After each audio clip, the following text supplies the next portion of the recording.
What a one to come back to. Hey, this is awesome. Oh, fuck. Hey. Good to see you among the living, man. Check it out. It's the latest talent mix. Thanks, Pete. Good to see you all among the living. Hello, everybody, and welcome to the Talon Mix. I'm Brian. Zach is here. Zach, I don't know about you. The vibes have been weird the last 2 weeks. The 2 weeks we've been off. I can't imagine why. Can't come up with anything. I just wanted to real quick. I hit my head earlier and got a concussion, and while I was knocked out, I had this weird hallucination that you and I were in an old noir movie, and I was going to tell you all about it, but then I remembered no one gives a fuck about someone else's hallucination. That is the most boring thing. No one gives a fuck about your hallucinations, see? Yes, in the hallucination, there were a lot of accents of varying quality. Oh, yeah. So various levels of having fun with it. That's the thing. We'll get into it. They didn't seem like they were having a lot of fun. No, we'll get into it. We'll get into it. Okay. So just so we talked about it a bit in the Halloween episode, which is the last one we uploaded. It's not going to get less crazy kind of in our lives to the end of the year. We're going to upload when we can. We're not going to beat ourselves up when we don't get one up. And then hopefully in January we can kind of hit this again, with the enthusiasm that we are used to. Look, we have 2 more episodes after this, and then we're out of the woods and into season 7, which we will tackle. Writer's strike. We will tackle with so much gusto. Oh, honestly, as I remember, Brian, as I remember it, we just have to get through the first half, because that's the writer's strike half.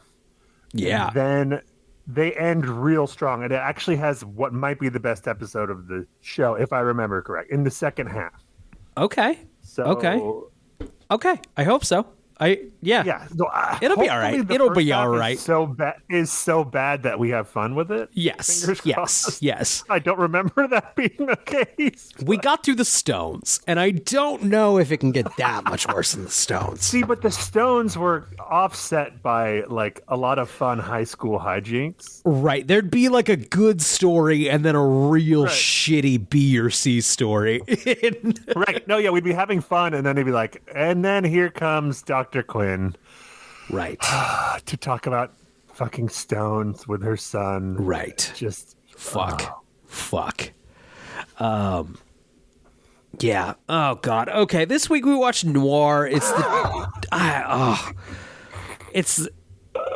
20th episode in the 6th season of Smallville and the 130th episode overall. It aired May 3rd, 2007. I feel like we are the most inclined to be generous to a fun one, and this one isn't that bad. It's not a bad episode. No, yeah. It is just, and admittedly in season totally, 6 going into this, I was like ready to be its defender. Yes. I was like, let's have some fun. Yes. Let's have some fun. Noir. Let's go. Yes. And then about 5 minutes into the noir hallucination, it's just like, oh no, this is not working. Do you give a shit about this? Because I don't. No, I can't. Here's the thing. We've talked about this before. The problem with Elseworlds episodes, or whatever you want to call them, is that the stakes are nothing because it's not shit you care about. Now, there have been episodes, even of this show, where they make it work because there's stakes for the real world hidden in the alternate reality. Right. Lexmas, for example. Yes, exactly. Lexmas is a possible vision of the future, and it also has it's big implications about a character we care about, his psychology, Lex. Here it's like Jimmy. And not only is it Elseworlds, but it's a Jimmy Elseworld. It's a fucking The definitely real Jimmy Olsen's. Not even the real Jimmy Olsen, apparently. Once again, I don't know exactly what that's in reference to. I never got that far. But awesome. Oh, yeah. And at least with the Lexmas, you're doing like a Christmassy kind of the Family Man episode, right, which is like a more modern reference than Noir. Like, who is this for? Who is this for? Who is this episode for? And I kind of... Not that I don't enjoy Noir movies. No, that's what I was going to say. I think it's the most for us. I think if it was going to be for anybody, it would be for us. And it's not really for me. I kind of wish you didn't do this. No. What's the other one? It was, I think, last season or earlier this season. It might just... Oh, no, it's earlier this season where Clark, Martian Manhunter, is in Clark's head or whatever. Oh, and right. There's some... Oh, phantom. you get the psychiatric hospital one. Right. That has stakes because... That one's fun. I like that one. Right, yeah. This is nothing, and then the hallucination ends, and it's still pretty much nothing until the end of the episode. Yeah, fuck. Before we get into the recap proper, I haven't actually talked to you much in 2 weeks. We haven't even texted that much in 2 weeks. You've been watching anything good? How have you been coping with life? I think this is probably the same for a lot of people who share my political views. It's not as bad as the last time because you're more numb to it. I don't think you can hurt me again. Yeah, right. It's right. The first time was a horrified shock. Right. Exactly. This is now my faith in humanity is gone. So this was always a possibility. Right. The first one seemed like an accident. Right. Now it's like, oh no. Oh, you picked this. I hope. And it's the last I'll get into it. There was a universe this afternoon where it's like, I just want to fucking rant and no one can tell me not to on my podcast.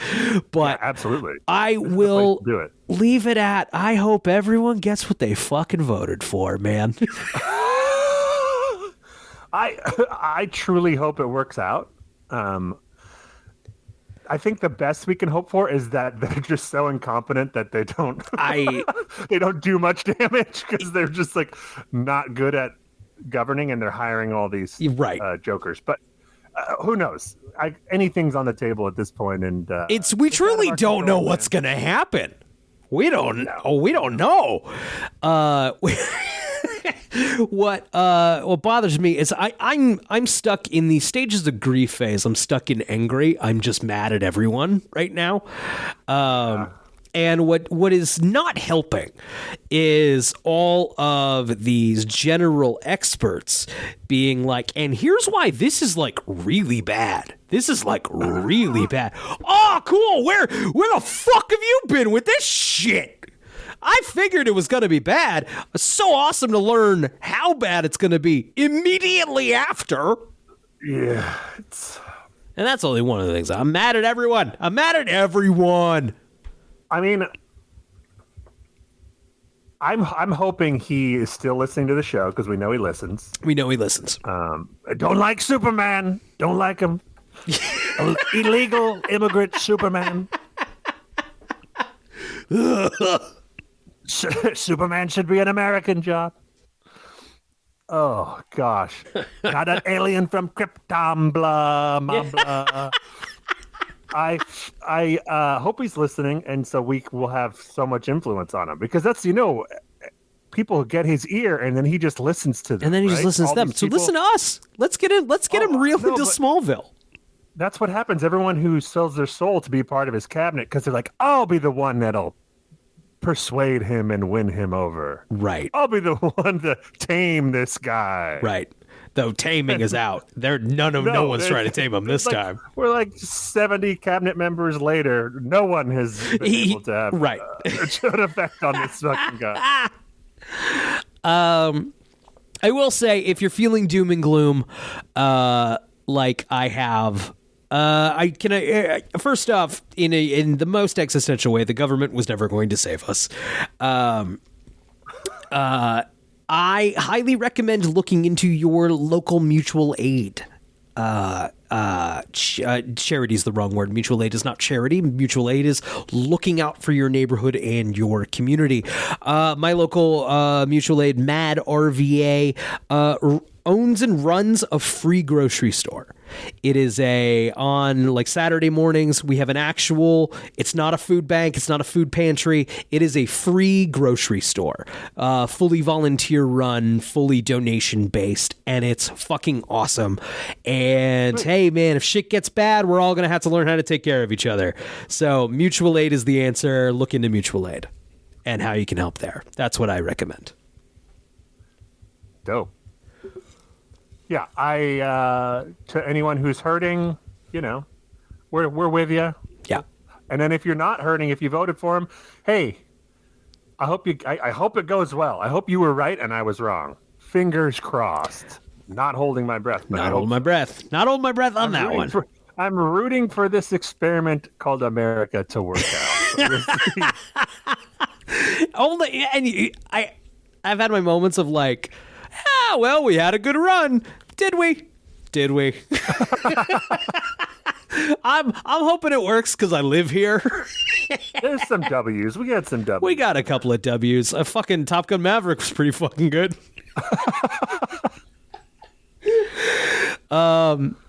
So off that note, you watch anything good in the last 2 weeks? Gosh.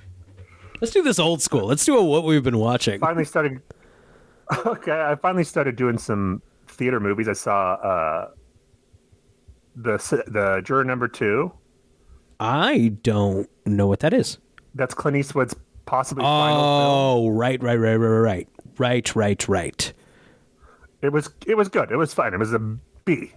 Solid B. Okay. Then I saw Heretic. I think I'm seeing that tomorrow.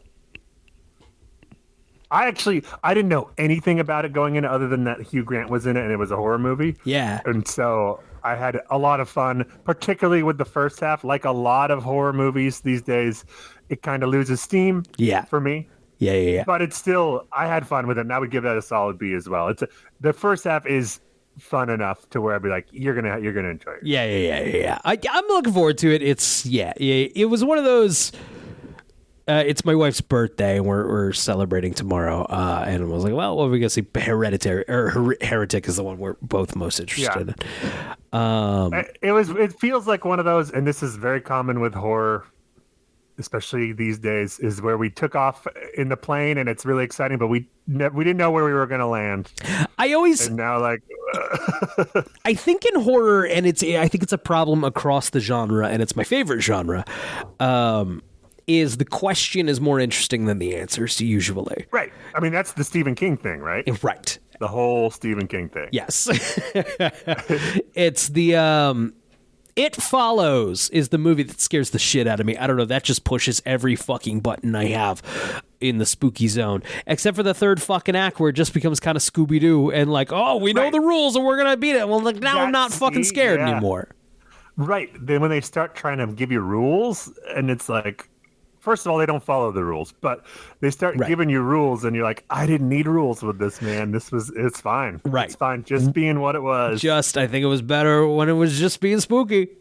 But that's why I think horror works best in short form, where it can just kind of live in the mystery a little bit and it can leave you a little more ambiguity.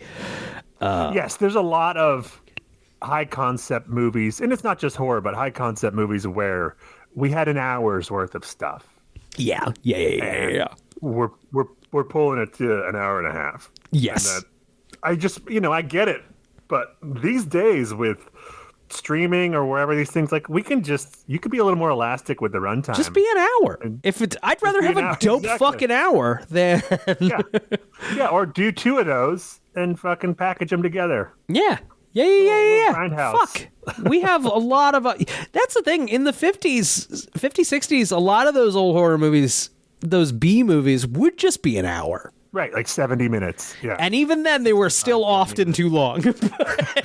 Right, yeah. We shot this in 2 weeks. Right. And then we didn't have an edit. We just, here's the line cut.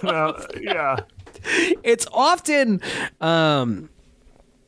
I feel like those B movies would be like, here's a monster, and they'd have a dope opening scene, and then there's a lot of like military rooms, and we're all talking about how, and then there'd be usually like a third act pop off, and hopefully the third act. These two sets. Yes. Very Smallville. It's there's a movie my buddy and I watched it together called Project Metal Beast, and it's about a fucking metal werewolf, a government experiment gone wrong, and it's a metal werewolf, and it's from the 90s, and it follows that formula exactly, right? Like, dope opening, lot of government boardroom, Barry Boswick being like, we have to get the metal beast, and then look. It's not a great movie. I'm not saying I highly recommend Project Metal Beast, available now on Tubi, but it does on the tin say there's going to be a metal werewolf. And the third act, there's a lot of a metal werewolf. Perfect. The last newer movie that I watched was My Old Ass, which I love. Oh, I'm looking forward to that. Fantastic. I had so much fun with it. I think we're making an effort to see that as soon as possible. Who made that? I don't remember. Might be nobody. They directed something I liked previously too. Megan Park. She also directed the movie Fallout with, or is it The Fallout? The one from a couple years ago with Jenna Ortega. It's after a school shooting, but it's kind of... Oh, shit. I'm not familiar with that. Oh, I really like that one, too. Hell yeah. I don't even remember that one at all, but that's my bad. I think it was mostly direct to streaming because it was just after... Yeah. It was when we were doing that even more. Right. I, honest to God, I have not watched much. We're looking forward to going to the movies a little more.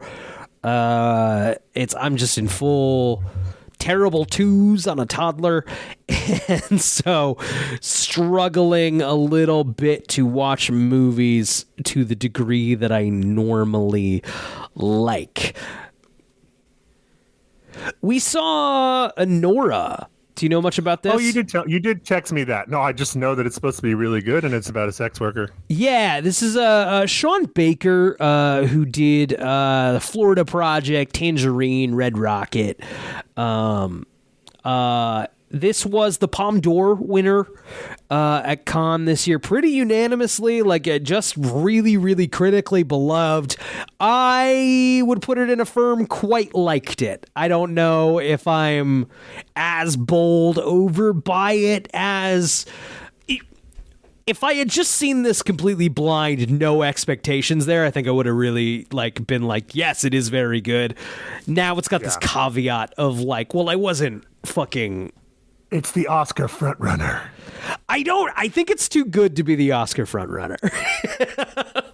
I think it's too good. I mean, I don't know, because they did Parasite. You know what I mean? There's new people voting now. That is true. So we'll see. But Titan, where the lady fucks the fire truck, didn't get much Oscar buzz, despite winning the Palme d'Or. But that didn't get the universal praise. No, that was a bit of a controversial win.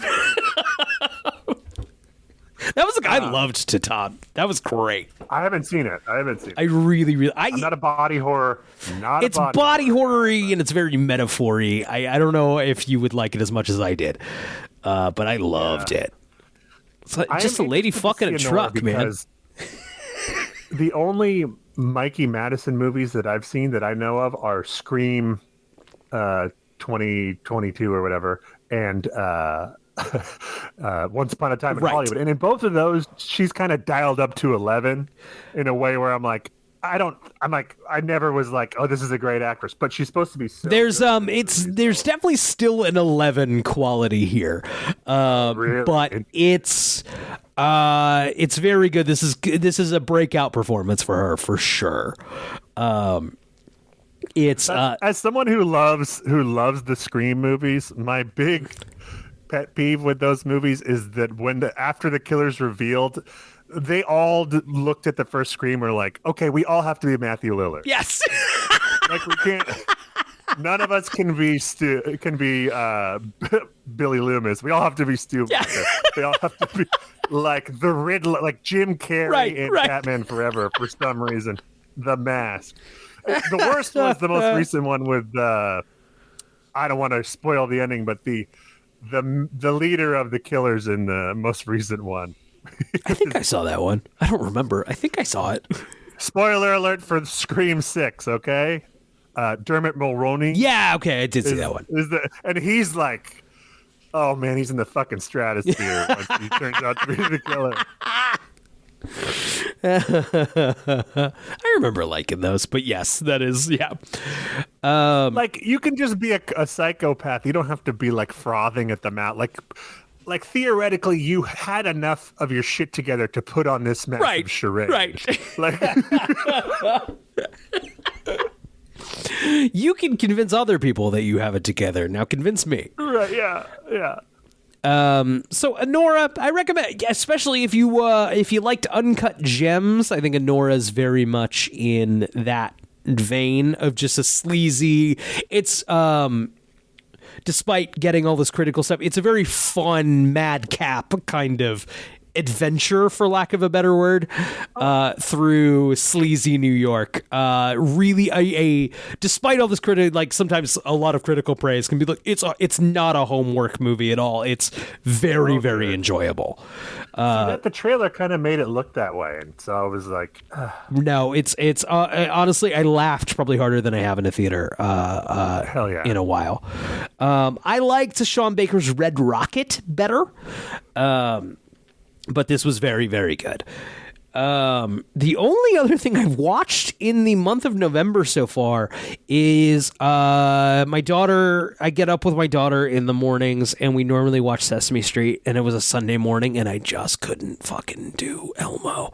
I just couldn't fucking do it this time. I couldn't. I was gonna fucking lose it. I was gonna fucking lose it. And I took a swing with the Fantastic Mr. Fox. I wasn't expecting it to do much for my not. Had you not seen it? I have. I saw it when it came out. Oh, for your daughter. The swing was for your daughter. The swing was for my daughter. I wasn't expecting my not quite 2-year-old to really vibe with it, but it was like, well, give this a fucking go.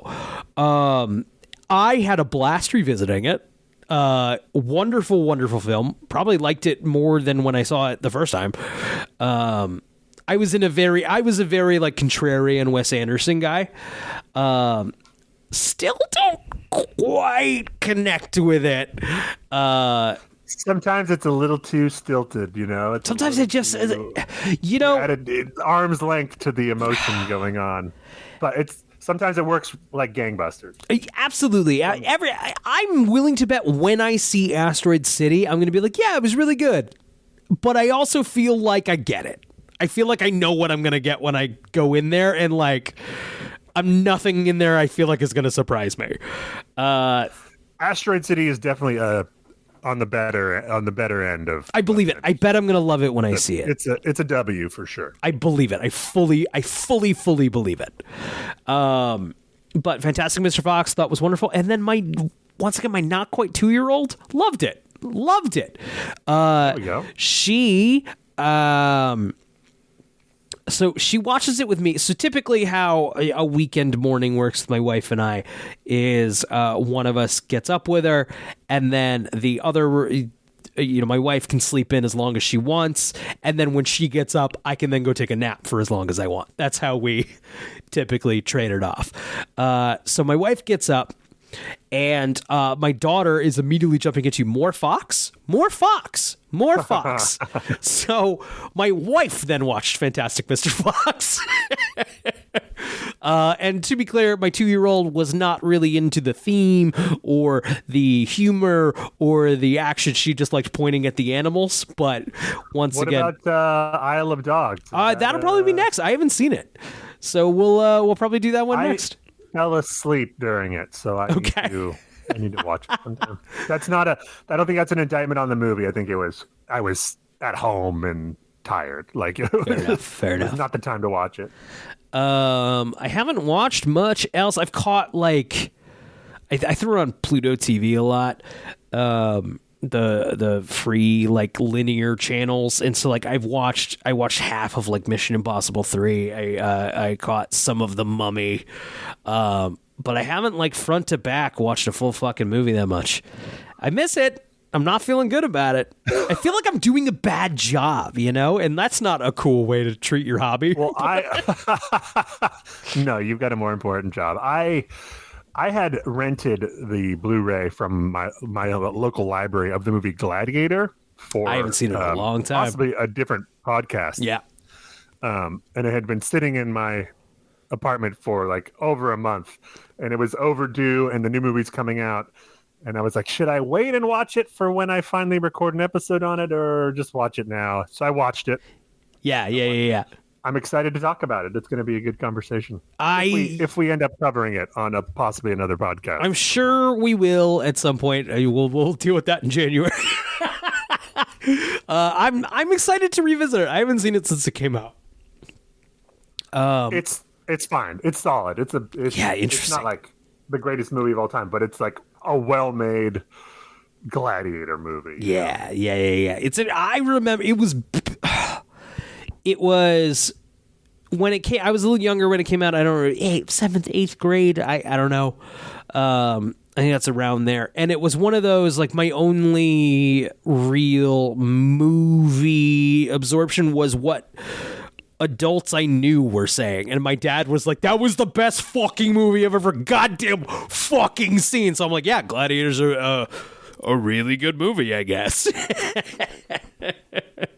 I wasn't crazy about it when it came out, but I like it a lot more now than I did back then. I remember it was in high school. I was too good for it. I remember being a little bored by it when I saw it. Yeah, that was the thing. I was so excited for it, and then it's got a lot of downtime. There's a lot of not gladiator fights. Yeah, that's kind of how I felt. And then my dad was like, the Tigers! Yeah. The Tigers are cool. Are you like hyped for 2? I'm gonna see it. I'm not like expecting to be blown away, but yeah, I'm excited to see a movie. Like a movie's great. Hopefully that's what it is. Right.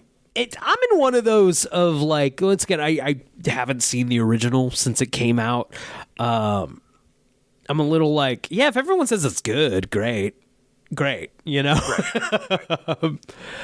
I'm excited. I mean, expectations for the 20+ year later sequel to Gladiator. Right. I mean, be realistic, people. Right. They can't all be Top Gun Maverick greatest fucking plane thing. Just especially if Top Gun Maverick didn't have Tom Cruise in it. Right. Not that Tom Cruise is the same as Russell Crowe, but he was the main character of that first movie. You're right. I'm formally ready to be like, I'm excited for Wicked. I've been keeping it at like very, very arm's length. A very, very arm's length. But I have a lot of affection for the musical. I've never seen or heard one number from the musical, so I have no. That's why I'm like, I could give a fuck, because I see the trailer and I'm like, that looks like it doesn't look good. That's for damn sure. No, right. The visuals, it's like it's like very Doctor Strange. Like, it's. I opened the vault. Close it, Brian. Quick. Right? Yeah, no. I can't today. I did read someone saying he works in post and was kind of breaking down why does this look bad, and a lot of it is the in post lighting. Like they're just doing it on a green screen, so like the visual effects are handling the lighting, and so it looks bad. Yeah. That's why you got to shoot either on like a real set or in front of that volume thing. In front of that giant thing, they use that for the Batman, which looks phenomenal. It's dark as shit, so if your bulbs weren't good in your movie theater, you didn't get to see it. But if you got to see that in a good fucking theater, beautiful movie. Gorgeous movie. Gorgeous. But I liked John Chu was Crazy Rich Asians, which I liked, and then I liked In the Heights, his previous musical of the Lin-Manuel Miranda musical. Yeah, I heard that was good. I didn't see I liked it. I'm not like, Zach, you gotta see In the Heights, but I like In the Heights, and I liked the movie of In the Heights. I understand the musical numbers are very good, but outside of that, when I see a fantasy movie and in the trailer the visuals are blah and I hate it, then it's like there's no reason for me to see this movie, right? Yeah. Like fantasy, I'm going there to see another world and see Right. something Right. extraordinary. So when the visuals are like blah, nothing, I'm like, okay, I'm good. Now, reviews have been solid so far. I think it's sitting at 96% on Rotten Tomatoes. It's apparently it's a quote unquote two-parter. Yeah. It's now that another strike against it. You're right. I've been really, really hanging on that. It's like it's in the my wife and I were talking about it, and so I'm going to try to articulate it. It's in the kind of zone that bothers me less of they didn't know they were going to get to do a second one. The second one's not happening until this one fucking smashes shit at the box office. So maybe there's kind of an ending. It's kind of a Dune situation where like they adapted the first half of the musical, which is a self-contained enough story. Okay. And then Wicked the musical is basically the first act is the witches at school, and you kind of get the background of Oz. The second act takes place is sort of all the other characters' perspectives of Wizard of Oz many years later.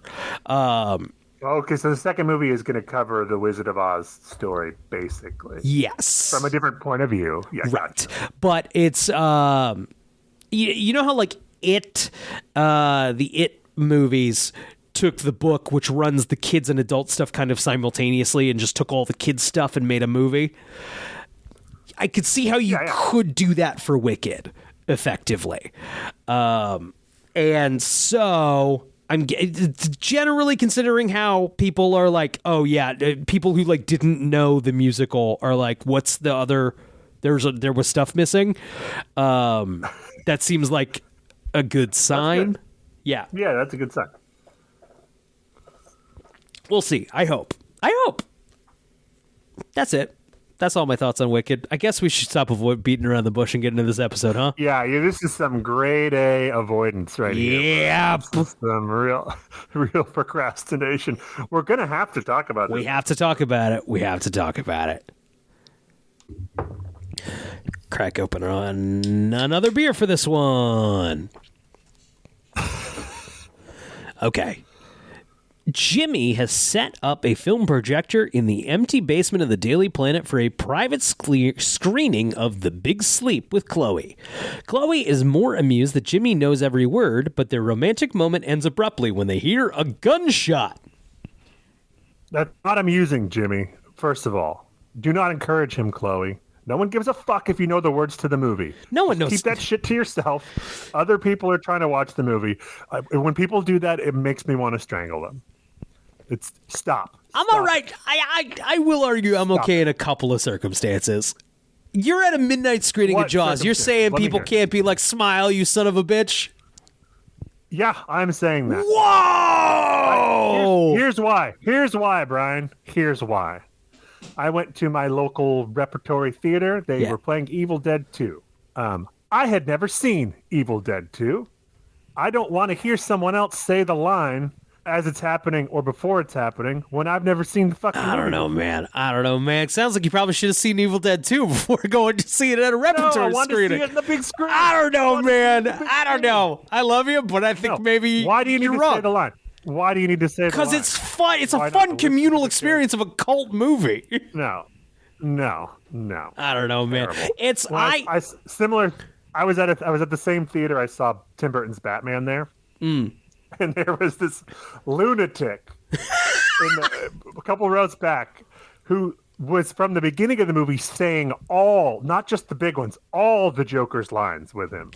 Until finally someone turned around and told him to shut the fuck up. And the guy stopped. Yeah, that's mental illness there. It's so my wife and I were actually just talking about this.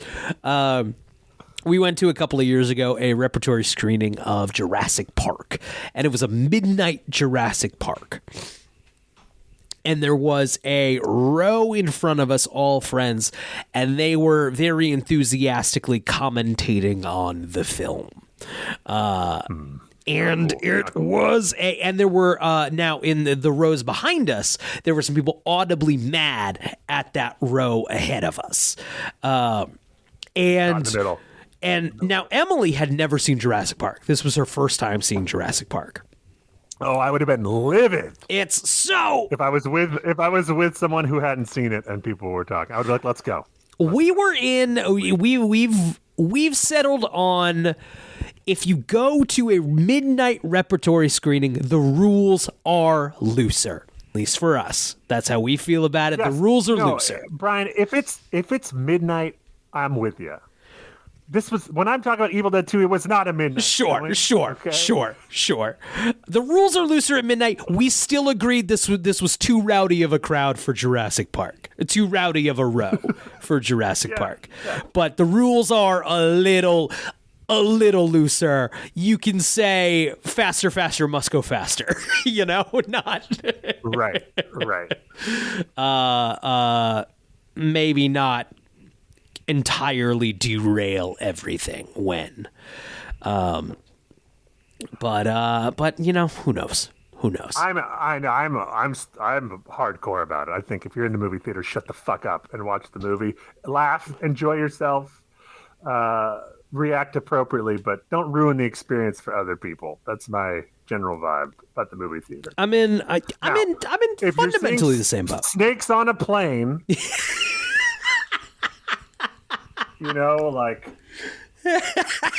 One time, so I went to Snakes on a Plane opening night with a group, and it was sold out, and people were yelling at the screen, making jokes, that kind of thing. And my buddy got upset and complained and got his money back because people were shouting out and talking.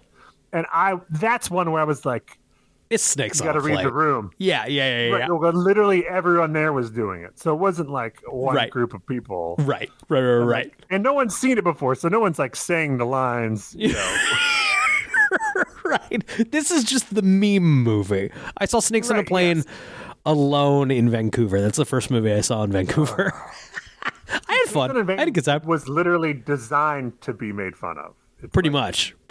A high quality version of a Sci-Fi Channel movie. Right.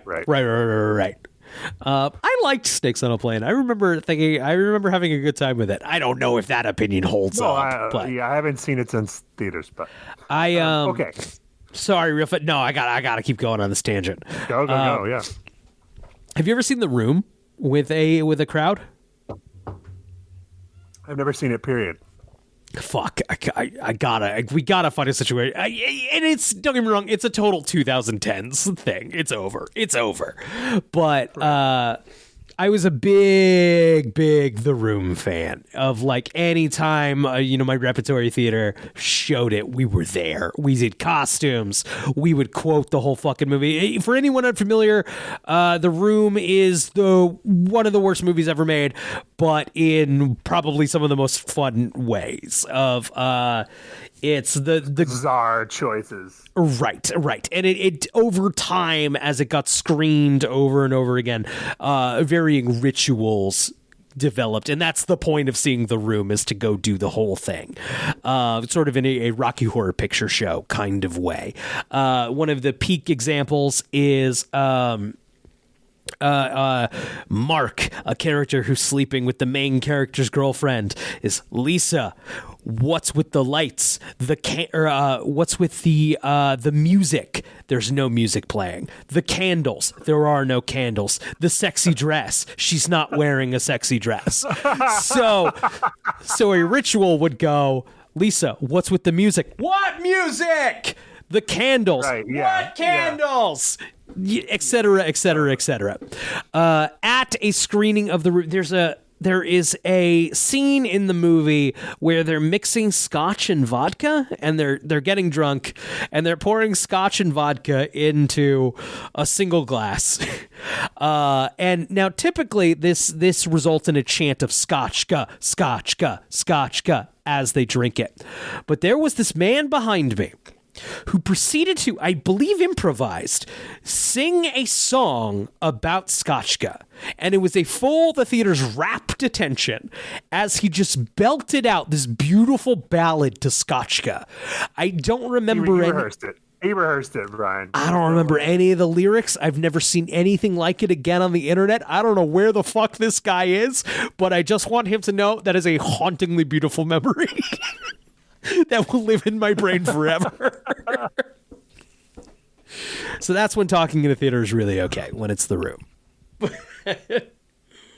Yes, agreed. Or Snakes on a Plane. Snakes on a Plane. Okay. We open the episode with that shot from Batman Begins of the Narrows. It's the Narrows. Have they ever squeezed more out of an effects shot than that? No, that's like... That is money well spent by Warner Brothers. Seriously. There's just the bargain city. It's funny because when they first started using it on the show, it was when Clark was in a bad part of town because it's the Narrows. Looks sketchy. Right. Now it's just Metropolis. Yeah, it's raining. We're at the Daily Planet. Yeah, don't worry about it. Right, you could have just used you have a Daily Planet establishing shot. Right, yeah, but they would have had to add rain or something. Right, probably, very true. For So Chloe is more amused that Jimmy knows every word, but their romantic moment ends abruptly when they hear a gunshot. In the elevator lobby, they see a figure running up the stairs. Jimmy takes a photograph with his cell phone, so just a useless photo. This is the 2006 era cell phone. That's just so not a photo. You might as well draw a picture. Yeah, right. Yeah. Back then, proves that there was a blurry man-like creature in the room. Stood on TV.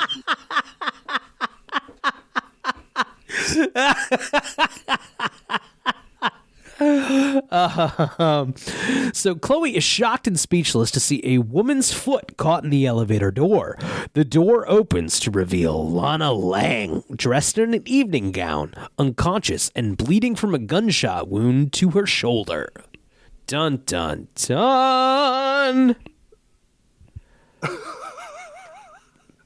I will say a clearly still breathing Kristen Crook. There's like a chest movement. Well, she's alive. She is alive. She's alive, right? The scene is soon filled with police and EMTs. Lionel is there and whispers to Lana that he's sorry he got her caught up in all of this and that he will find whoever did this. Lex arrives shortly after. The police have totally lost control of this crime scene. Just a nightmare. Just a... Lois literally spills her purse on evidence and then picks it up and takes it. And the guy sees her and he's like, oh, I guess she just dropped her purse on that evidence. No big deal. There's a police do not cross line and there's 400 reporters on the other side of it just taking pictures and shit. Some real Smallville medical police work here. Speaking of that, when Lex comes in, Lionel says, he's like, where's Lana? And Lionel tells him she's been medevaced to a specialist in Smallville. What? You're already in Metropolis where all your specialists are. Did you move them to Smallville? You can't get a specialist to remove in a major city like Metropolis. You can't find an expert in removing bullets. They sent them all to Smallville because of all their gunshot wounds. I guess. A specialist in Smallville. Specialist in growing corn.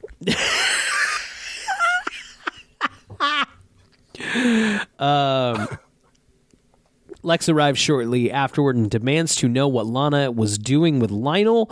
Lois is also at the scene trying to get the scoop for the Metropolis Inquisitor, but the detectives won't let her near. Standing next to the roped-off elevator, she notices the contents of Lana's purse scattered on the floor, including a silver cigarette case. She dumps her own purse onto the floor while apologizing profusely, scoops her belongings up, snagging the case as well. Clark arrives and feels guilty that he wasn't watching over Lana, but Chloe remarks that Lana must have had a specific purpose for being at the planet in the middle of the night. She asks Jimmy to download the photograph of the attacker. Fuck, I'm sick too. I've been sick for the last 2 weeks. Look, I appreciate Kristen Stewart. I appreciate her as an actress and everything she's done for this show. Nothing that is wrong about her character is her fault. Right. But we got to get her the fuck out of this show, man. She got to go. Dead fucking weight. And you know what? Lex got to go too. Lex too. It's... and I think they just brought each other down, but they both... We're done. We put them on the sinking ship island story-wise. Like, just, it's a real fucking... They put them on whatever side of the scale Pete was on, and just... It's time for a rebirth for this show, which we will get at near the end of season 7 when it starts to get good again. And we just needed that rebirth at the end of season 5, I think. I think even like 5 maybe would have. I think there was a version of this show when they were all in high school, and they haven't awkwardly found the new show where they're not in high school anymore. Right. Yes. I think that's a great way to put it. And they've had some good stuff in there. Of course. The Lana, Lex, Clark thing has to stop. It's just it's got to stop. I'm so profoundly over it, and I wasn't that into it this run anyway. I know. So with the movie playing in the background, Jimmy proceeds to download the photo. Suddenly, a figure emerges from the shadows. He strikes Jimmy over the head, and he is knocked unconscious. Good news. Concussion. Concussed so bad we get an Elseworlds episode. This is the worst kind of concussion. When I got a concussion, my doctor was like, "Hey, did you, by chance, what were your symptoms? Yeah, did you have an Elseworlds? Did you have an Elseworlds, Zach? Did you? Oh no! What kind was it? Was it Christmassy? Was it like the movie? This? Oh no! Was it closer to the Family Man or the Big Sleep? Oh, the Big Sleep. Okay, that's the worst kind. Yeah, you're gonna need to. Because that one's kind of boring. Yeah. God, I will say for this fucking noir-y episode. Of course, the wiki conveniently switches to green text to let us know that we're in a different reality. So we get the green text, and then there's a lot more black text to go. Once we're done with that, there's. Oh, it really does. The Elseworlds ends halfway through the episode, and I was like, "Oh, sweet, we're almost done." And then no, we got no. Not it's like you didn't even fucking commit, really. No. Okay, so Jimmy wakes up in a black and white world of Metropolis on May 3rd, 1940. He is the Daily Planet star reporter, and Chloe Sullivan is his assistant. Allison Mack is really eating up the His Girl Friday kind of vibe. She's trying her best. She's doing her. She's the one who's really going for it. Right. We got a whole lot of the "Hey, soldier," kind of fucking. He then meets another reporter, bespectacled Clark Kent, who is clumsy and bumbling. Nietzsche. Here's ish. There's a few official Nietzsche's in here, but yes, for sure. Here's another problem with this Elseworlds episode. None of these fucking people are playing their character. No, yeah, it's just they're still called Clark or whatever, but it's not the same. They're not the same. It's just nothing. This whole thing is just nothing. Like Lionel's a bartender. That's not. It's not one-to-one relevant with fucking anything. No. Poorly conceived. Okay, so Jimmy is confused in this alternate reality, but he is soon immersed into it when he takes a call from a woman who wants to report a murder. Her own. Dun, dun, dun. Dun, dun, Jimmy's dun. immersed. He's the only one immersed. Right. This woman is, of course, Lana. We see that. It's not worth keeping mysterious in the... No. The text here says a woman. We can see that it's Kristen Crook. Jimmy meets the caller, Lana Luthor, married to Lex, the most powerful man in Metropolis. She believes her husband is trying to have her killed. Lana is compelling and persuasive. She pleads with Jimmy for his help, so he agrees to follow Lex. None of this matters. Oh my God. None of this matters. This is all pretend, even within the pretend show. This is even more pretend. That's the problem. We're already suspending our disbelief so much to watch any drama Right. Yes. on TV. Yes. Especially a Superman one. And then you go one step further and you're like, oh, this isn't even real in the fake thing you're watching. Right. Imagine if the wrestlers turned the camera like, I'm going to pretend to fight you now. Yeah, no, if the wrestler got hit on the head and then it just cut to like sepia tone dream. Yeah. You're not as excited. Right. He fights a guy, but then you find out it didn't matter. He didn't actually win the belt or anything. It was a dream. Right. There is a wrestler named Toni Storm. She's not on WWE. She's on AEW. And her character is that she's a 1930s movie star. So all of her promos are in black and white. And see, that's great. That's not the same thing. Right. But it just reminded me. Okay. So, I might as well be watching Clark watch a cartoon of something. Like, right? Watch Clark watch a TV show. That's basically what we're doing. That's right basically what we're fucking doing. I could skip all this green text. You can skip this episode. This episode's nothing. And it's... The only piece that gets moved is that Clark begins to suspect that Lionel is the one who manipulated Lana into marrying Lex. And that's at the end of the episode. Right. Could have been anything anywhere. I am resistant to, I bristle at calling episodes filler. It's a fucking 22 episode TV show. There should be self-contained adventures, right? X-Files episodes that aren't major plot developments are not filler episodes. Those are X-Files adventures. No, yeah, that's my favorite part of that show. Right. This is fucking filler. It's totally filler because it's not self-contained. The noir stuff matters to no one. It's characters don't exist. Right. And then the real world stuff is not self-contained. It's just moving pieces around for the next episode. Right. So and not even like moving pieces. It's like picking up the piece to remind you the piece is here. Like, I'm going to move it. When they set it back down, it was just like further in the same square. Yes. But they went, no, that wasn't my move. Yes. I didn't let go. That wasn't my move. It's not to bring it back to wrestling. Wrestling does this a lot. And it's been very helpful, the language we've kind of developed over this show of like, sometimes you're just reminding people where they are on the board, where everybody is on the board. Yeah, exactly. Sometimes we're moving pieces. Sometimes we're just like, with the piece. You're threatening. I'm threatening with my queen, but basically if Smallville is reminding me of wrestling writing, Yikes.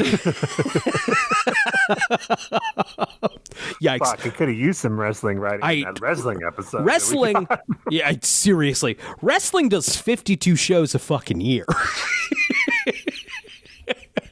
You're going to do some wheel spinning in 52 fucking shows. Yeah, it's a soap opera, right? It's yes, 100%. But so is Smallville, but you only do 22. So spin wheels less. Okay, so Lana gives him a silver cigarette case with gardenias engraved on it. Inside it is a large amount of cash and a matchbook from the Talon. A lounge. Look, here I will say this about the episode. The noir stuff does look genuinely good. I also had that thought. It has that kind of, it's lit like a real noir thing. It's shot on fucking film, which helps. They did fantastic with the visuals. Even like the establishing shot of that Talon lounge was pretty cool. Yes. So they did well, which is why this isn't a total stinker, because it's like they're taking a swing. It's something. It is right. This is not despite how much we're ragging on it, it's not an unpleasant episode to watch. It's just also not particularly exciting. No, it made the fatal mistake of making half of it about nothing that has any impact on anything. Right. The gimmick's not that exciting. I can see the fucking CW promo for this, you know? Yeah. Next week on Smallville, one you can skip. Okay. So Jimmy goes to the Talon, but he can't get past the bouncer until Clark Kent appears. He is suddenly... This is where we get our Nietzsche line. Right. Which one's this? Down. Jimmy, not the real Jimmy Olsen. Of course. Actually, the hallucination of the real Jimmy Olsen. Right. Says to his imagined Clark, I didn't peg you as the kind of guy with a secret identity. Fuck. Yeah, I groaned real loud at that one. That's Nietzsche. Okay, he is suddenly suave and put together and ushers Jimmy into the club. He doesn't give details on his sudden personality change, only asking Jimmy what story he's chasing. Jimmy plays dumb, but Clark knows that he must have a big scoop. So, okay. So Jimmy Olsen, the real Jimmy Olsen, has intuited Clark Kent's future double identity. Yes, this is yes. He doesn't consciously know, but his unconscious. Once again, the real Jimmy Olsen. This guy. We had a brief little technical hiccup. Where the fuck were we? We were talking about how this Jimmy Olsen, the real Jimmy Olsen, has unconsciously figured out the future alias of Clark as mild-mannered reporter. Which, hey, good for your unconscious. You're damn. Jimmy, nailed it. Thank God you'll be around as Jimmy Olsen for the rest of Superman's fucking... Yes, thank God you, the real Jimmy Olsen, will be the official Jimmy Olsen. I can't wait to find out how he's the real Jimmy Olsen and nothing. I'm really glad you haven't Googled it yet, and you can't. I won't. No, I promise you I won't. I will learn it organically through the show. Yes, you have to experience the same experience that we all experience. Brian, I think even with my build-up and you knowing something is going to happen, I think your jaw is still going to hit the fucking floor. Beautiful. Amazing. No, I promise you, I will not Google it. It really is the equivalent of the writers going, fuck you. Fuck you. Does he leave the show? Is that what the problem is? Is that too much? No comment. We just watch and see what happens. All right. Fuck. I'm so excited. I don't. And we have so long before.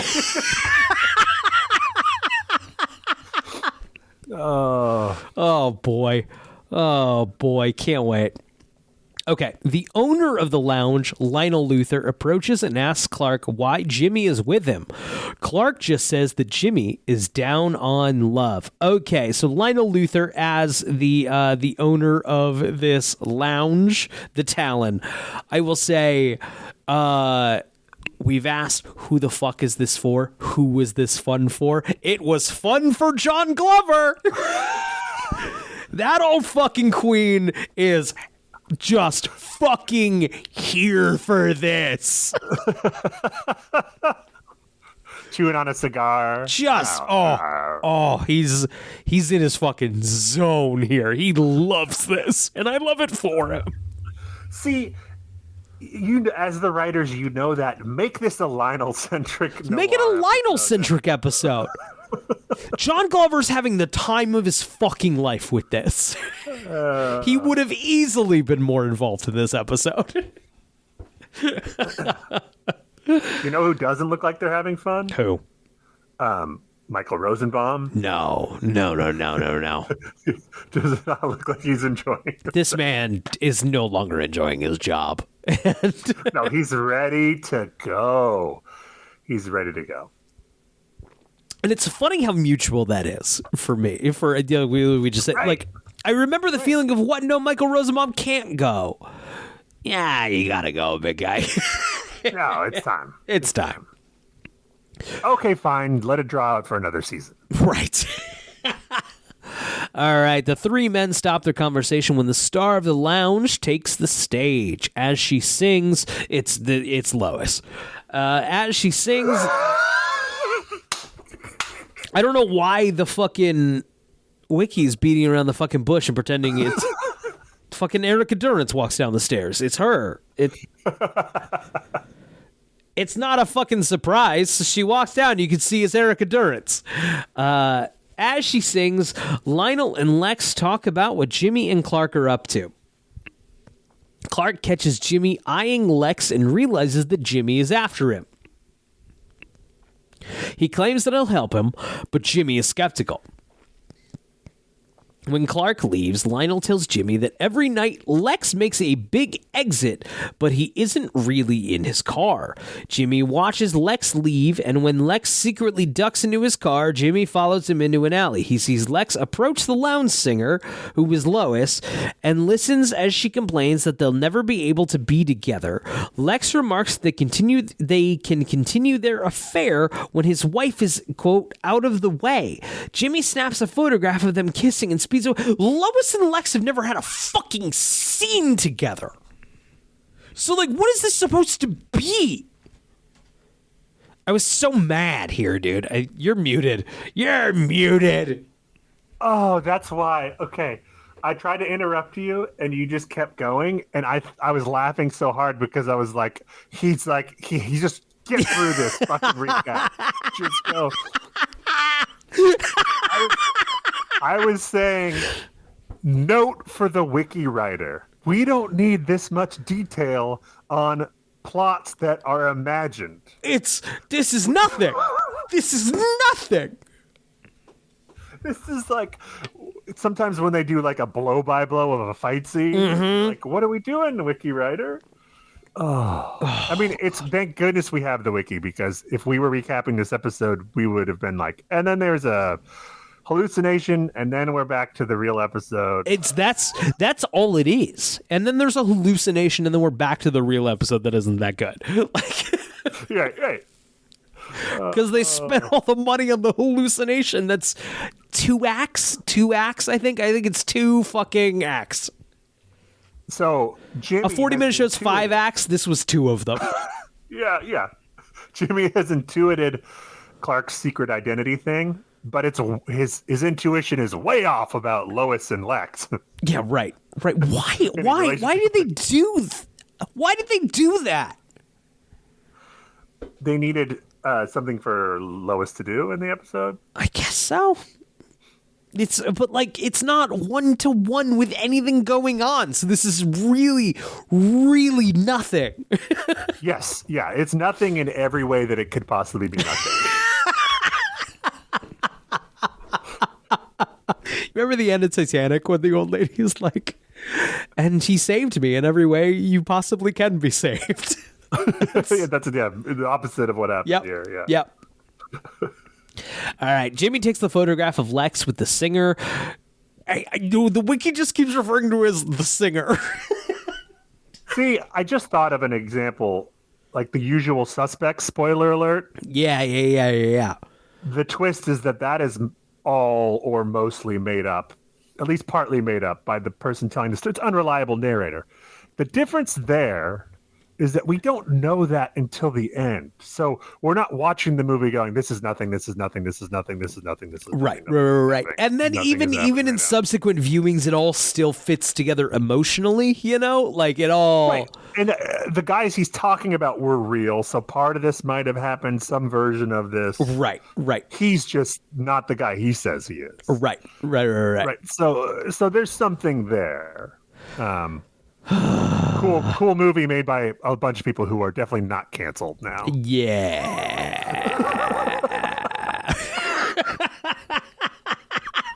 Oh, it's a real who's who of. It is a lineup. I mean, there's some legit people who are totally fine, but right. It's got some power, so it's a powerhouse. The singer Spacey conundrum is that is a powerful duo. Also, isn't it like one of the bad Baldwins in it? Isn't like I think you're right. Baldwin? And like the bad Baldwin as opposed to like the sparkling clean Baldwin. Yeah, the bad one is not the one who was just in court. Right. I did finally. I don't know about you. Tarantino was on a podcast and the Alec Baldwin thing came up, and I've been fully in a like, how could this possibly be Alec Baldwin's fault? It's fully on the armorer, who I just found out. Quick tangent. Nicolas Cage was on some shitty Western called The Old Way that my wife had to watch for a thing she was writing about. So I've seen a significant chunk of The Old Way, and then even was like, this is your work. I don't have to watch this fucking movie. That armor was on that. Nicolas Cage left the set because that armorer was so unprofessional. What a surprise. Yeah. Right. But Nick Cage like threw his hands up and was like, I can't be here. So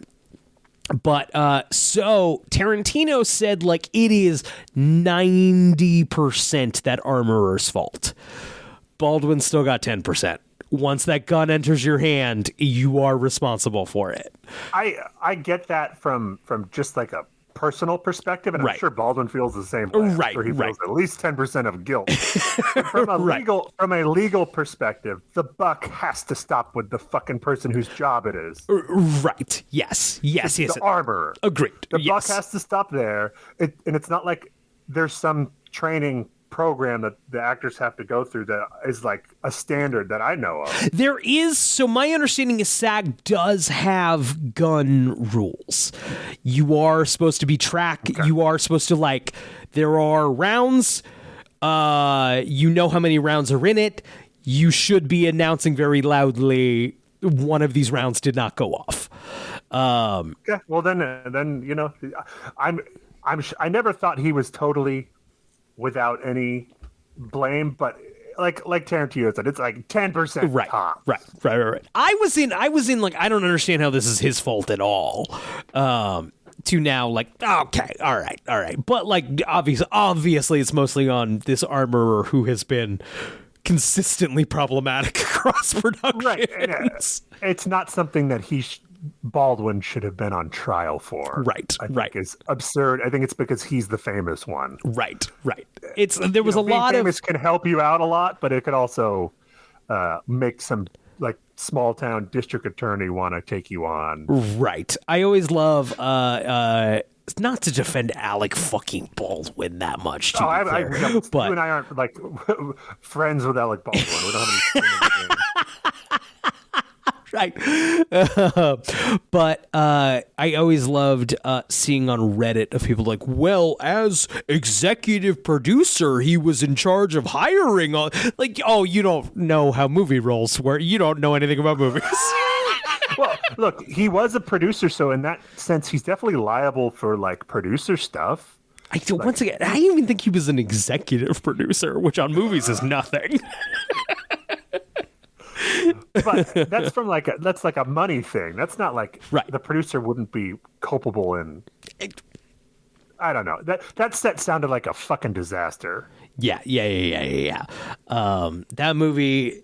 It does suck that that's probably the best marketing that movie's gonna get of like this fucking geezer teaser. Didn't it premiered at some film festival in overseas, I think. Oh, did it? It actually screened, yeah. I wonder if it'll have to eventually. If it's done, it will have to be released here at some point. I fully expect it to be on, like, my mom will randomly watch like on demand Xfinity fucking like. Right, totally. I'm not saying no one's going to put it in a theater. Yeah, I highly doubt it's going to be in a theater if it was ever intended to in the first place. It'll pop up on Tubi one day.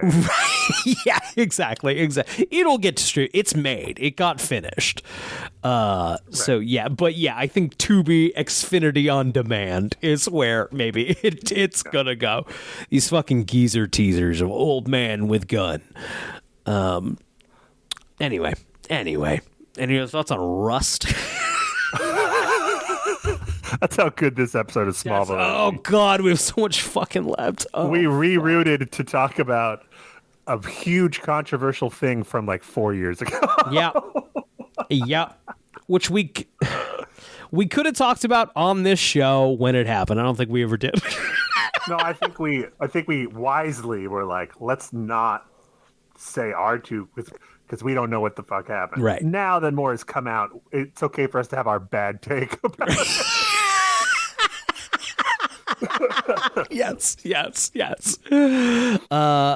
Okay. So Jimmy takes a photograph of Lex and the singer to Lana Luthor and confirms that Lex is planning to get rid of her. Lana feels trapped because Lex will either kill her or chase her. Jimmy offers to take care of Lex and she gives him a pistol to protect himself, quote unquote.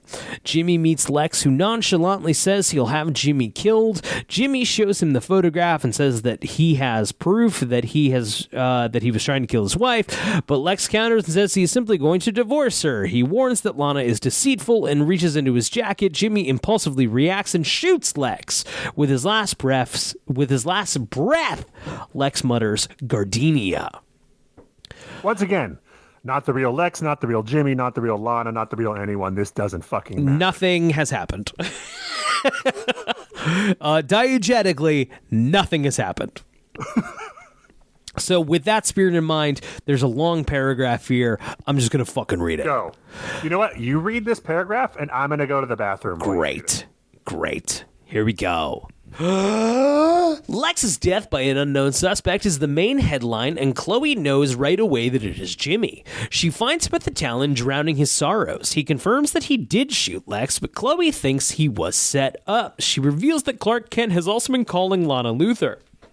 Lionel overhears the conversation and calls Lana to warn that they are onto her. Lana remarks that it doesn't matter anymore because Lex is dead. It is revealed that she is indeed having an affair with Clark Kent. She puts a gun in her purse and exits. Jimmy confronts Clark at the planet, but is shocked to discover that it is Lana. She admits that she orchestrated the whole setup, then shoots Jimmy. Suddenly, another gunshot rings out, and Lana is shot from the back. Clark appears, and as Lana dies, she says she did it all for him. How are you still reading? Jimmy recovers enough to realize that the cigarette case deflected the bullet and he is unharmed. He looks on in shock at Clark, who reveals himself to be an undercover detective. Detective Kent states that he was sent to watch Lex, but accidentally fell in love with his wife. The dream ends as Detective Kent hauls Jimmy to the authorities. Fuck! I left the bathroom door open, so I was hoping that the microphone would pick up me peeing while you're... That would have been beautiful. I would have loved that. Oh my God, there's still... add that effect in later. Yeah. So we got this whole fucking 3-act little fucking dream sequence, and then there's still like 3 acts left in this fucking show, dude. Just power through, Brian. Power through. All right. I don't think I have many notes. No, it's not interesting or good, which is great. Definitely keep listening to this fucking podcast.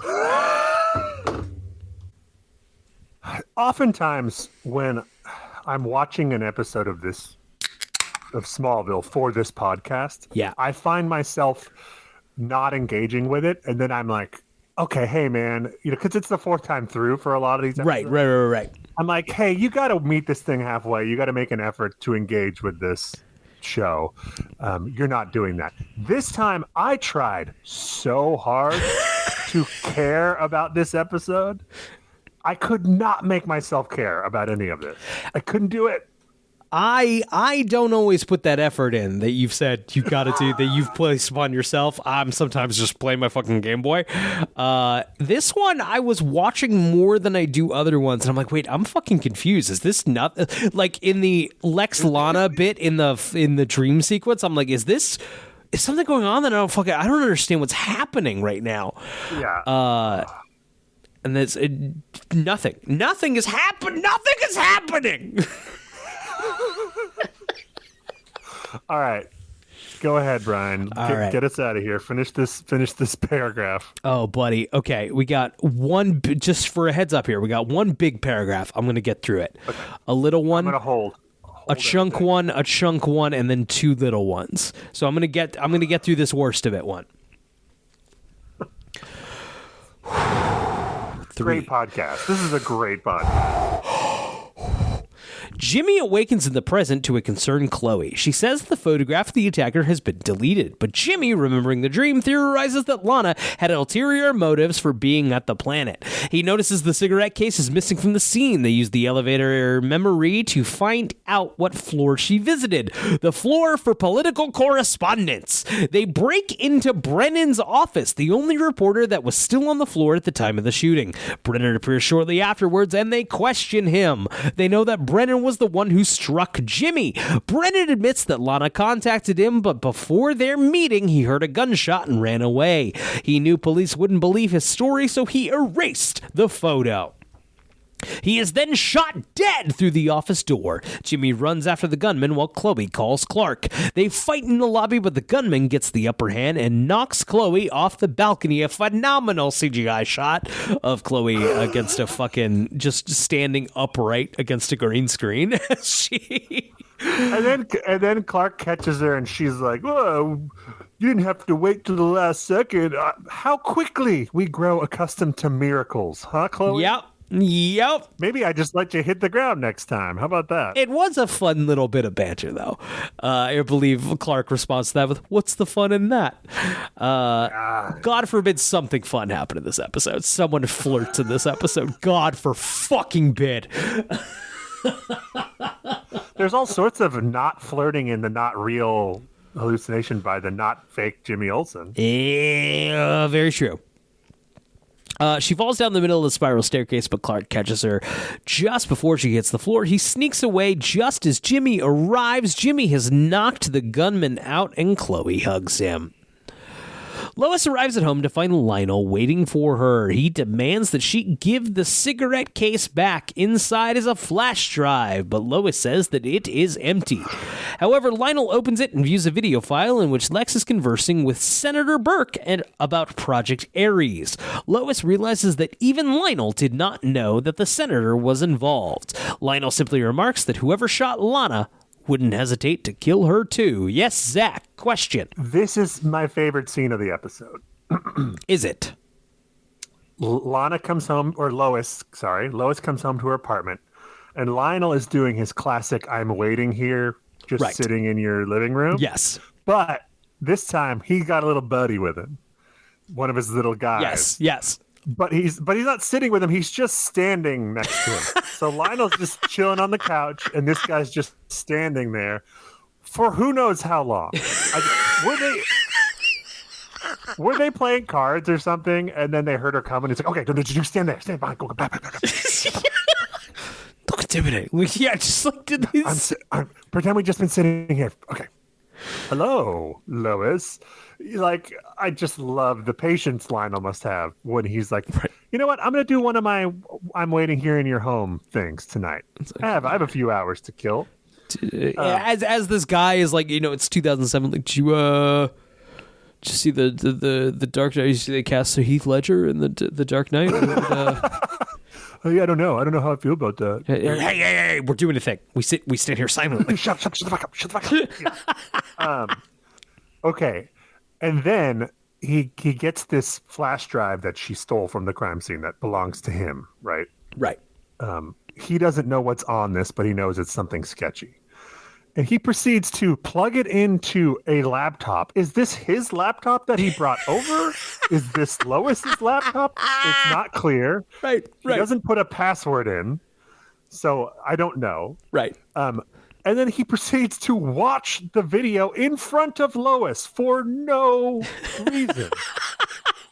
Other than, let's get this over with. The episode's almost done. There's no strategic reason to watch that shit in front of her. Right. But here we are. Yeah, it's just absurd. It's absurd. Oh my God, there's so much left. I would love if I came home one day and John Glover was standing. That'd be awesome. Just waiting. That's the dream, brother. Chloe goes to visit Lana at the hospital, informs her that Brennan was killed. Lana claims she doesn't remember anything, but Chloe presses until she reveals that Lionel is forcing her to spy on Lex. Your voice that was great. The yawn just made it, you became a cartoon character. I truly can't feign. I feel like, we're just reminding everyone kind of where pieces are, but it's reminding me in the most boring way possible. She intended to give the evidence to the papers to incriminate both Luthers and says it was her only way to get out from under them. Chloe is confused that Lionel is using Lana against Lex until Lana admits that she married Lex and is spying on him to protect Clark. Chloe reminds Lana that Clark can take care of himself. Loey. It doesn't matter. Lana interjects and reminds her of his weakness and is afraid that if she stops helping Lionel, that Clark's weakness will be used against him. Lana still doesn't understand fully Clark's secret or what his weakness is. She is merely afraid for his safety. A whole scene here because, oh God, at the end of the episode, he's going to fucking figure it out anyway. He's going to fucking figure it out anyway. He's gonna fucking figure it out!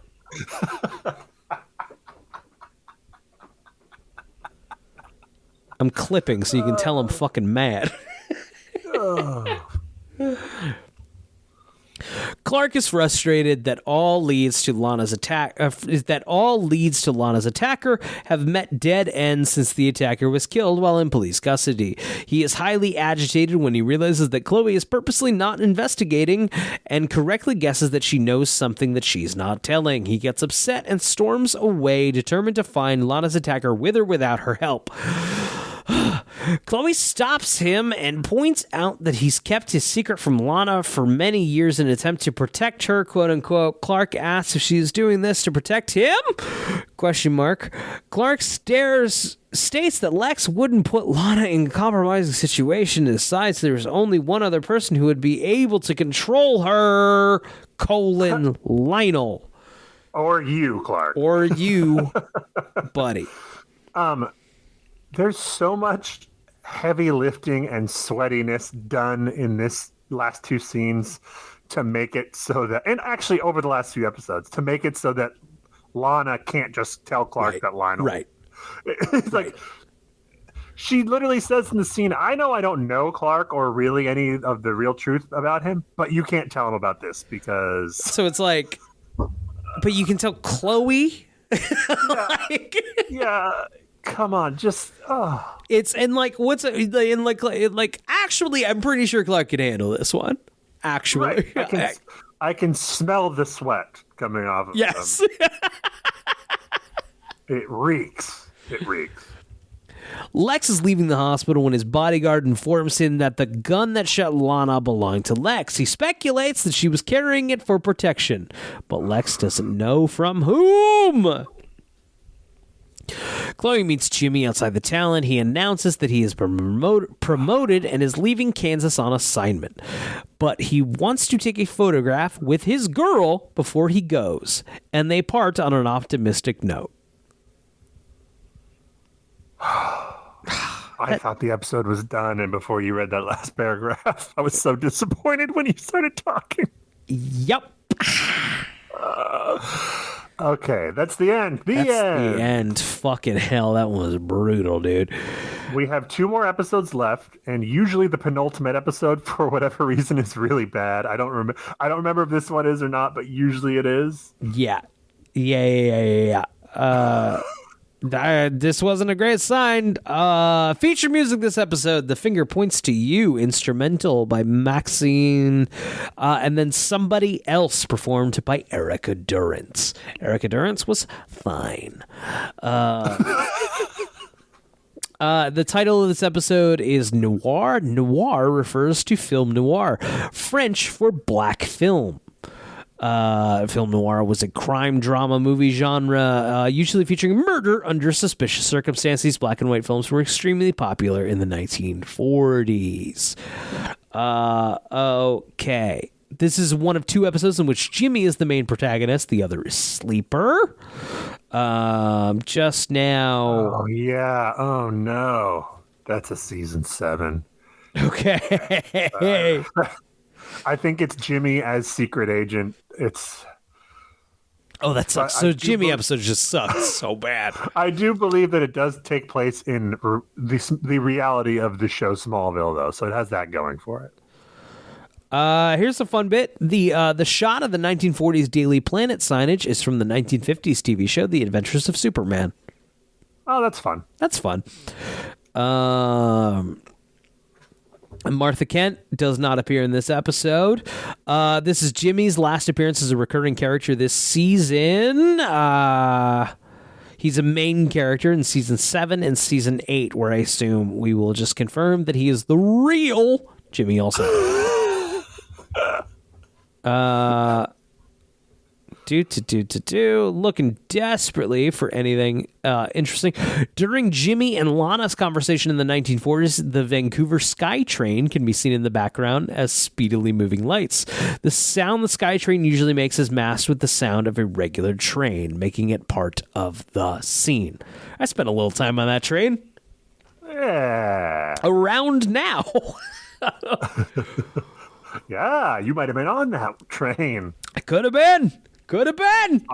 Possible. Okay. Blah, blah, blah, blah, blah, blah, blah. Jimmy's Prolonged Dream is another alternate reality story on Smallville. Other episodes featuring this kind of storyline are Slumber, Crisis, Leximus, Reckoning, Static, Labyrinth, Apocalypse, Infamous, and Pandora. That's it. There's nothing else. There's nothing else interesting. No. Thank you for listening to this podcast. Thank you for fucking. I don't wonder. This was insufferable for you to listen to. I get it. Thank you for waiting 2 weeks. 2 weeks for another episode to come out, and for us to just be like, as we get through it. We will get another wind after Christmas. I'm telling you. We're going to come back strong. It's going to be hot after that. You're going to get some hot Brian Zach on Smallville action. But oh my God, I'm fucking dead right now. We can't be off for 2 fucking weeks. 4 weeks. It's been a month since we've done a Smallville show. Because we did the Halloween show. And then you can't come with this fucking heat. Here's my goal for us. We got to finish out this season before the end of the year. That's 2 episodes. We can do that. Yes, absolutely. Yes. So I'll say this. Next week is Thanksgiving here in America, and I doubt we're going to make it happen. But definitely through December, we will get to the other 2 fucking episodes in this season, and then we can Oh fuck, dude. I'm losing it. I'm losing steam. 1 a.m. is also feeling later than it used to.